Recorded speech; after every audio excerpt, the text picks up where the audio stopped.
سورہ الجاثیہ پارہ نمبر 25 آیہ کریمہ نمبر 22 اور 23۔ نحمدہ ونصلی ونسلم علی رسولہ الکریم، اما بعد فاعوذ باللہ من الشیطان الرجیم، بسم اللہ الرحمن الرحیم۔ وخلق اللہ السماوات والارض بالحق ولتجزى كل نفس بما كسبت وهم لا يظلمون۔ افرأيت من اتخذ إلهه هواه وأضل الله على علم وختم على سمعه وقلبه وجعل على بصره غشاوة فمن يهديه من بعد الله أفلا تذكرون۔ صدق اللہ العظیم۔ وخلق اللہ، اور پیدا فرمایا اللہ تعالی نے، السماواتی آسمانوں کو، والارض اور زمین کو، بالحق حق کے ساتھ، ولتجزا تاکہ وہ بدلہ دے، کل نفس ہر ایک ذات کو، بما کسبت اس کے اعمال کا، وہم لا یظلمون اور وہ ظلم نہیں کرتا۔ افرأیت کیا آپ نے دیکھا، من اس شخص کو، اتخذ جس نے بنا لیا، الہ معبود، ہواہ اپنی خواہش کو، وَأَضَلَّهُ اللَّهُ اور اللہ نے گمراہ کر دیا اس کو، علی علم علم کے باوجود، وختم اور مہر لگا دی، علی سمعہ اس کے کانوں پر، وقلبہ اور اس کے دل پر، وجعل اور کر دیا، علی بصرہ اس کی آنکھوں پر، غشاوہ پردہ، فمن یہدیہ من بعد اللہ اللہ کے بعد کون ہے جو اس کو ہدایت دے، افلا تذکرون کیا تم غور و فکر نہیں کرتے۔ اب اللہ جل سبحانہ و تعالی نے یہ ارشاد فرمایا کہ اللہ نے آسمانوں اور زمین کو پیدا فرمایا۔ عارفین کائنات کے ذرے ذرے میں اللہ تعالیٰ کی ذات اور اس کی صفات کی آیات و تجلیات کو دیکھتے ہیں۔ زمین و آسمان کو پیدا کرنے میں حکمت کیا ہے؟ تاکہ اللہ تعالیٰ کے صفت عدل اور صفت رحم کا اظہار ہو۔ یہ زمین و آسمان اس لیے پیدا کی، جب اللہ تعالیٰ عز و جل کفار کو ان کے گناہوں کی سزا دے گا تو یہ اس کا عدل ہے، اور ایمان والوں کو میرا رب ان کے اچھے اعمال پر ثواب و جزا دے گا، یہ اس کا فضل اور اس کا رحم ہے۔ اس کے اظہار کے لیے اس نے آسمانوں اور زمین کو تخلیق فرمایا۔ یہ اس کا بنیادی مقصد ہے کہ زمین و آسمان کو حق کے ساتھ خلق فرمایا۔ اس کے بعد فرمایا وَلِتُجْزَىٰ كُلُّ نَفْسٍ بِمَا كَسَبَتْ، یہ اسی حکمت کا اعلان ہے۔ ہم نے یہ خلق اس لیے کیا تاکہ ہر نفس کو اس کے اعمال کا بدلہ مل جائے۔ اور پھر فرمایا وَهُمْ لَا يُظْلَمُونَ، اللہ ظلم نہیں فرماتا۔ بعض بے دین اور دہریے وہ یہ کہتے ہیں کہ اللہ تعالیٰ نے ظالم کو پیدا کر کے کمزور اور مظلوم پر مسلط کر کے ظلم کیا ہے۔ پھر وہ یہ کہتے ہیں کہ اللہ تعالیٰ عز و جل ظالم کی گرفت نہیں کرتا، یہ بھی اس کا ظلم ہے، والعیاذ باللہ۔ اب اس کے دو جواب ہیں۔ پہلا جواب یہ ہے، اللہ تعالیٰ اس کائنات کی ہر چیز کا مالک ہے، اور مالک اپنے ملک میں جیسے چاہے تصرف کرے، یہ ظلم نہیں ہوگا۔ آپ لباس کے مالک ہیں، قمیص اپنے وجود پر پہن لیں یا اس کو دیوار کے ساتھ لٹکا دیں، اس کو مشین میں صاف کرنے کے لیے رگڑا دیں یا اسے دھوپ میں ڈال دیں، آپ اس کے معنی کہ یہ ظلم نہیں ہے، آپ کو اس کے اندر تصرف حاصل ہے، آپ جیسے مرضی اس میں تصرف کریں، یہ ظلم نہیں گنا جائے۔ اور اللہ مالک حقیقی ہے، وہ اپنی ملک میں جو بھی تصرف کرے یہ ظلم نہیں ہوگا۔ دوسرا اس کا جواب یہ ہے کہ بظاہر بھی اگر دیکھا جائے تو یہ ظلم نہیں ہے۔ کیوں؟ اس لیے کہ ظلم تب ہوتا اگر اس جہان کے بعد کوئی اور جہان نہ ہوتا تو پھر ظلم تھا۔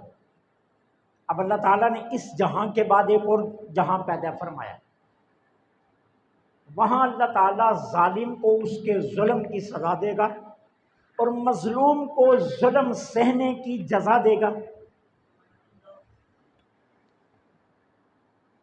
پھر ظلم تو نہ ہوا نا، اللہ تعالیٰ بدلہ لے گا، تو لہٰذا اللہ ظلم نہیں فرماتا۔ اچھا رہا یہ دوسرا سوال کہ وہ گرفت نہیں فرماتا، انتقام نہیں لیتا، اس کا جواب یہ ہے اللہ تعالیٰ عز و جل ظالم کو ڈھیل دیتا ہے، کس لیے؟ تاکہ اسے اپنے ظلم سے رجوع کا موقع مل جائے۔ آج کل پرسوں اللہ ڈھیل دیتا ہے، شاید یہ باز آ جائے، شاید یہ باز آ جائے، شاید یہ باز آ جائے۔ جب وہ اپنے ظلم کا تدارک نہیں کرتا پھر اللہ تعالیٰ قیامت کے دن سخت گرفت فرمائے گا، سخت ترین گرفت فرمائے گا۔ اچھا اب مظلوم کی مدد نہیں کرتا، مظلوم کی مدد کیوں نہیں کرتا؟ مظلوم کو چھوڑ دیتا ہے تاکہ وہ ظالم کے ظلم پر صبر کرے، اور جتنا صبر کرتا جائے گا قیامت کے دن اتنا ہی زیادہ اسے اجر عطا فرمائے گا۔ وہ ظالم کے ظلم پر جتنا صبر کرے گا اللہ نے اتنا ہی زیادہ اس کے لیے اجر رکھا ہے۔ تو اس لیے اللہ تعالیٰ ظلم نہیں فرماتا، اور یہ اس کے افعال کی حکمتوں میں سے صرف ایک حکمت ہے جو میں نے عرض کی ہے، ورنہ ہمارا علم اتنا ناقص ہے، اتنا کم ہے، ہم اللہ کے افعال کی حکمتوں کا شمار ہی نہیں کر سکتے۔ اس نے ہر ایک فعل کے اندر حکمت رکھی ہے، کوئی فعل نہیں۔ آندھی چلتی ہے نا، آندھی، تو آندھی میں کبھی کبھی طوفان ہوتا ہے، گرد و غبار ہوتا ہے، گھر کے گھر کی ہر شے مٹی سے بھر جاتی ہے، انسان کہتا ہے یہ کیا طوفان آیا ہے۔ علامہ ابن خلدون نے مقدمہ ابن خلدون کے اندر اس کی حکمت لکھی ہے، بہت ساری حکمتیں لکھی، انہیں کہا ایک حکمت یہ ہے کہ جب زمین پر ایسے حشرات الارض کثرت سے ہو جاتے ہیں کہ جو انسان کی تباہی کے لیے نقصان دہ ہوتے ہیں، اللہ آندھیاں چلا کر انہیں اڑا کر کسی اور جہان بھیج دیتا ہے تاکہ میرے بندوں کی تباہی پر اثر نہ پڑے۔ اور اگر اللہ تعالیٰ یہ کام نہ کرے، آندھیاں نہ چلائے، تو وہ ایسے حشرات الارض ہوتے ہیں جو انسان کے لیے سخت نقصان دہ ہیں، اور پھر انسان ان کا شکار ہو کر طرح طرح کی بیماریوں میں مبتلا ہو جاتا ہے۔ اب ہم کہتے ہیں مٹی آ گئی، ہم کہتے ہیں گرد آ گیا، لیکن میرے رب نے اس کے اندر بھی حکمت رکھی۔ تو اللہ تعالیٰ کے افعال میں لا تعداد کی حکمتیں ہیں، ہمارا علم ناقص ہے، ہم اس کی حکمتوں کا شمار نہیں کر سکتے۔ اب اس کے بعد اللہ تعالیٰ فرما رہے ہیں، کیا آپ نے دیکھا اس شخص کو جس نے اپنی خواہش کو اپنا معبود بنا لیا؟ اپنی خواہش کو اپنا معبود بنا لیا۔ اب اس کو آسان یوں سمجھ لیجیے، ہمارے ساتھ کتنی مرتبہ ایسا ہوتا ہے کہ ہمارا دل ایک کام کرنے کا ہمارا جی چاہ رہا ہوتا ہے کہ یہ کام میں کروں، اب پتہ بھی ہے اللہ نے اس کام سے منع کیا ہے، معلوم بھی ہے کہ اس کام کے کرنے سے اللہ ناراض ہوگا، یہ پتہ ہے، معلوم ہے اللہ ناراض ہوگا، پتہ ہے اللہ نے منع فرمایا یہ کام کرنے سے، لیکن اس کے باوجود ہم وہ کام کرتے ہیں۔ تو آپ اپنے آپ سے پوچھئے، اس وقت آپ اللہ کی عبادت کر رہے ہوتے ہیں یا اپنے نفس کی عبادت کر رہے ہیں؟ اپنے نفس کی عبادت۔ اور یہی چیز اللہ فرما رہے ہیں، کیا اس شخص کو نہیں دیکھا جس نے اپنی خواہش کو اپنا معبود بنا لیا؟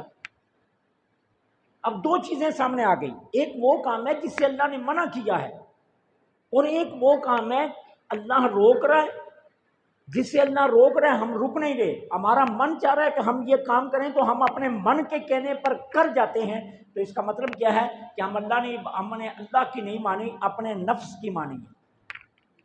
تو جب ہم نے اپنے نفس کی اطاعت کیا تو اس کا مطلب یہ ہے کہ ہم نے اپنے نفس کو اپنا معبود بنا لیا ہے، معبود کے مقابلے میں معبود کھڑا کیا نا۔ تو اللہ فرما رہا ہے کیا آپ نے ایسے شخص کو دیکھا جس نے اپنی خواہش کو اپنا معبود بنا لیا؟ اگر ہم 24 گھنٹے میں، ساری زندگی کی کہانی نہیں کہتا، 24 گھنٹوں میں اگر ہم رات کو سونے سے پہلے اپنے تمام اعمال کا جائزہ لیں تو یقین سے میں آپ سبھی کہیں گے ہم نے آج کے دن میں اللہ کے سامنے اتنی بار سر نہیں جھکایا جتنی بار اپنی خواہش کے سامنے سر جھکایا۔ ہم اللہ کے سامنے اتنا سر نہیں جھکاتے جتنا اپنی خواہش کے سامنے سر جھکاتے۔ تو گویا ہم نے اللہ کے مقابلے میں اپنی خواہش کو اپنا معبود بنایا۔ اب دیکھیے، کوئی اپنی خواہش سے جناب عیسیٰ کو پوج رہا ہے، کوئی اپنی خواہش سے جناب عزیر کو پوج رہا ہے، کوئی اپنی خواہش سے رام کو پوج رہا ہے، کوئی اپنی خواہش سے کرشن کو پوج رہا ہے، کوئی اپنی خواہش سے لات کو منات کو پوج رہا ہے، اور کوئی اپنی خواہش سے آگ کو اور پیپل کو پوج رہا ہے۔ اللہ نے تو نہیں کہا نہیں انہیں پوجیں، تو یہ سارا کون کر رہا ہے؟ خواہش کے بدلے میں یہ پوجا جا رہا ہے۔ تو گویا ہم نے اپنے خواہش کو اپنا معبود بنا لیا اللہ کے مقابلے میں۔ تو اللہ فرماتا ہے کہ آپ نے دیکھا نہیں ایسے شخص کو کہ جس نے اپنی خواہش کو اپنا معبود بنا لیا، کہ وہ خواہش کے مقابلے میں یہ کر رہا ہے۔ حضور کے ایک صحابی تھے، انہوں نے سونے کی انگوٹھی پہنی ہوئی تھی۔ اب آگے دربار رسالت میں آپ صلی اللہ علیہ وسلم، میرے آقا نے ان کے ہاتھ کی انگلی میں سونے کی انگوٹھی دیکھی، دیکھ کر فرمایا میں تیرے ہاتھ کی انگلی کو جہنم میں جلتا ہوا دیکھا۔ انہوں نے عرض کیا اللہ کے رسول صلی اللہ علیہ وسلم، مجھ سے کوئی جرم سرزد ہو گیا؟ فرمایا یہ جرم ہی تو ہے، اللہ نے مرد کے لیے سونا حرام قرار دے دیا اور تو نے پہنا ہوا ہے۔ اب صحابی رسول نے انگوٹھی اتاری، مسجد نبی کے باہر گئے، پھینک دی۔ اب مجلس برخاست ہوئی، صحابہ نے انہیں پکڑ لیا، کہا بھلے انسان، اللہ کے رسول نے پہننے سے منع فرمایا ہے، رکھنے سے منع نہیں فرمایا۔ انگوٹھی اٹھاؤ اپنی، جا کر گھر رکھ لو، تمہاری بچیوں کے، تمہارے بڑوں، تمہاری بیوی کے کام آ جائے گا یہ سونا، نہیں تو بازار میں بیچ کر اپنے گھر کا سودا سلف لے لو۔ اب دو چیزیں ہیں، اب ایک ہے خواہش اور ایک ہے رسول اللہ کا فرمان۔ اب صحابی کیا کہتے ہیں؟ فرماتے ہیں مجھے اللہ کی عزت کی قسم، جس کو حضور نے نہ پسند کیا ہے نہ میں اپنی اولاد کے لیے پسند کروں گا، نہ میں اپنے کھانے پینے کے لیے پسند کروں گا۔ انہیں اس انگوٹھی کو نہیں اٹھایا، چھوڑ دیا۔ جب اللہ کے رسول نے نہ پسند کیا تو میں کون ہوتا ہوں سے دوبارہ اٹھانے والا؟ یہ ہے معبود کو معبود ماننا، خواہش کو پیچھے چھوڑنا۔ لیکن اس کے مقابلے میں ہمارا حال اس سے بالکل مختلف ہے۔ ہم خواہش کے بندے ہیں، کہتے ہیں کہ ہم اللہ کو پوجتے ہیں، لیکن سچی بات ہے ہم اللہ کو نہیں پوجتے۔ ہماری نماز بھی کسی مقصد کے لیے ہوتی ہے، ہماری نماز بھی اللہ کی رضا کے لیے نہیں ہوتی ہے۔ ہم نمازی کب پڑھتے ہیں؟ جب کوئی دکھ آ جائے، جب کوئی تکلیف آ جائے، جب کوئی پریشانی آ جائے، اس وقت۔ اور نماز کے بعد ہماری دعائیں بھی کیا ہوتی ہیں؟ یا اللہ کام بڑھ جائے، یا اللہ گھر مل جائے، یا اللہ مکان مل جائے، یا اللہ فلاں مقدمہ چل رہا ہے اسے رہائی مل جائے۔ کبھی کسی نے یہ بھی کہا مولا نماز پڑھی ہے تو راضی ہو جا؟ اللہ کی رضا کے لیے نماز نہیں پڑھتے ہم خواہشات کی تکمیل کے لیے نماز پڑھتے۔ تو کہا کیا آپ نے دیکھا اس شخص کو جس نے اپنی خواہش کو اپنا معبود بنا لیا؟ اللہ علی علم، اللہ نے اس کو گمراہ کر دیا علم کے باوجود۔ اب اللہ تعالیٰ تو کسی کو گمراہ نہیں کرتا، اللہ نے اس کو گمراہ کر دیا کا مطلب کیا ہے؟ اسے معلوم تھا کہ اللہ اس کام سے ناراض ہو رہا ہے، اس کا علم ہونے کے باوجود اس نے اللہ کی ناراضگی والا کام کیا، تو مطلب کیا ہوا مطلب یہ ہوا کہ چاہتا تو اللہ کی رضا کا کام کر سکتا تھا، لیکن اپنے نفس کو ترجیح دی اور اللہ کی ناراضگی کا کام کیا علم کے باوجود، تو اللہ تعالیٰ نے بھی پھر اس کے لیے برائی کو پیدا کر دیا۔ اچھا، اس حقیقت کو اس طرح سمجھ لیجیے، اللہ تعالیٰ دیکھتا ہے کس کے روح کا جوہر نیکی کو قبول کرتا ہے اور کس کے روح کا جوہر نیکی کو قبول نہیں کرتا۔ اب جس کی روح کا جوہر نیکی کو قبول کرنے کی طرف لگتا ہے، اللہ تعالیٰ اس کے لیے نیکی کے راستے بناتا جاتا ہے، اور جس کے روح کا جوہر نیکی کے روح کو قبول، جوہر جو ہے وہ عدایت کو قبول نہیں کرتا، اللہ اس کے لیے برائی کے راستے کھولتا جاتا ہے، خود بخود اس کے لیے راستے کھولتے جاتے ہیں۔ تو اللہ فرماتا ہے علم کے باوجود اللہ نے اس کو گمراہ کر دیا۔ اس کا یہ مطلب ہے کہ اس کی روح کے جوہر نے ہدایت کو قبول کرنے کا سوچا ہی نہیں، تو جب اس نے سوچا ہی نہیں تو پھر اللہ تعالیٰ اسے ہدایت کو کہاں سے دے؟ سوچتا تو اللہ ہدایت دیتا نا۔ اب سوچنے والا فارس سے چلا پہنچ گیا، سوچنے والا چلا حبشے سے پہنچ گیا، اور نہ سوچنے والا مکے میں رہ کر بھی مسلمان نہیں بن سکا۔ کیوں؟ اس نے ہدایت کی جستجو ہی نہیں کی، اس کی روح نے کوشش ہی نہیں کی۔ وہ ساری عمر حضرت عبداللہ کا بیٹا دیکھتا رہا، ٹھیک ہے، اور اس کے مقابلے میں فارس سے آنے والا عبداللہ کا بیٹا نہیں دیکھتا رہا، وہ اللہ کا رسول دیکھتا رہا۔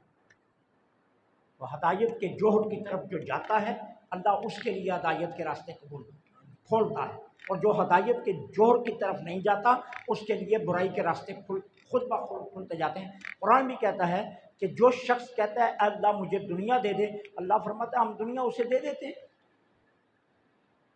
ایک دکان، دوسری دکان، تیسری دکان، چوتھی دکان، ایک مکان، دوسرا مکان، تیسرا مکان، چوتھا مکان، اور وہ لکھتا پھرتا ہے ھذا من فضل ربی، ھذا من فضل ربی، ہر کسی کو کہتا پھرتا ہے میرا رب کا بڑا فضل ہے۔ حقیقت کیا ہوتی ہے؟ اللہ اس حساب کے چکر میں ڈال کر اسے اپنی یادوں سے محروم کر دیتا ہے۔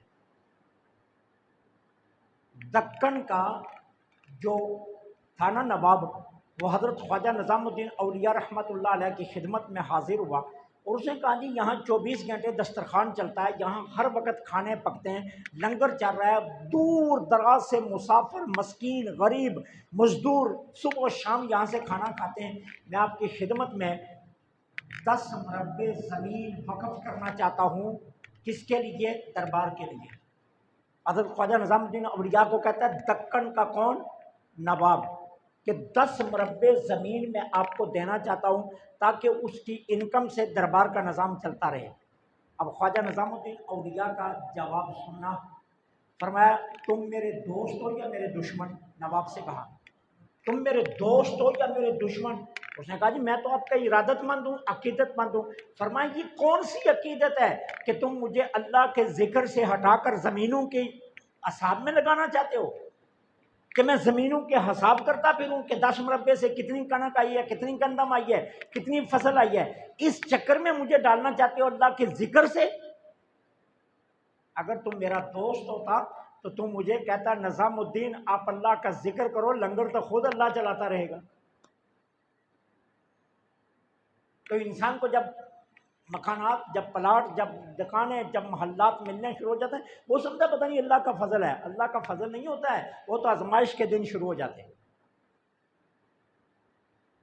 اللہ دیکھ رہا ہوتا ہے کہ یہ بندہ اب میرے ذکر سے کیسے ہٹ رہا ہے، ٹھیک ہے؟ تو یہ یاد رکھنا، جس کی روح کا جوڑ ہدایت کی طرف آتا ہے اللہ اسے ہی ہدایت عطا فرماتا ہے، اور جس کی روح کا جوڑ ہدایت کی طرف نہیں آتا اللہ اسے ہدایت نہیں دیتا۔ فرمایا اضلہ اللہ علی علم، علم کے باوجود اللہ نے اس کو گمراہ کر دیا۔ اور پھر کیا؟ ختم علی سمعہ، کانوں پر مہر لگ گئی، والا قلبی، دل پر مہر لگ گئی۔ کیا؟ میرا محبوب باتیں سناتا ہے، یہ سن کر بھی سن نہیں رہا، دل کے اندر جو غور و فکر کی آرزو ہوتی ہے یہ دیکھ کر بھی وہ نہیں کر رہا،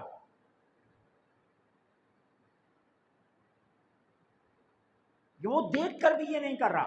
آپ کا کیا خیال ہے جب چاند ٹوٹا تھا تو حبیب اجمی نے اکیلا دیکھا، ابو جہل نے نہیں دیکھا؟ ابو جہل نے بھی تو دیکھا تھا نا۔ حبیب اجمی کلمہ پڑھ کے ابو جہل کیوں نہیں پڑھا؟ حالانکہ حبیب اجمی کو بلانے والا ابو جہل ہے۔ اب جس نے بلایا وہ کلمہ نہیں پڑھ رہا، اور جو آیا تھا آزمائش کرنے کے لیے وہ کلمہ پڑھ رہا ہے، وجہ کیا ہے؟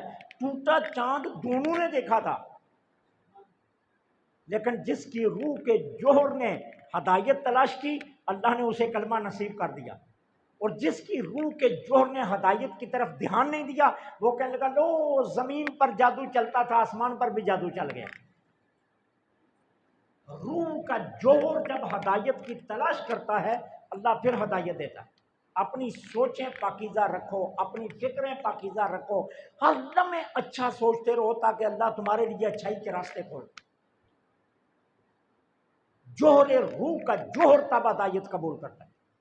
تو فرمایا کانوں پر دل پر مہر لگ گئی، وجعل علی بصری غشاوہ، آنکھوں پر ایسا پردہ پڑا، آمینہ کا لال نظر نہیں آیا، عبداللہ کا بیٹا دیکھتے رہے۔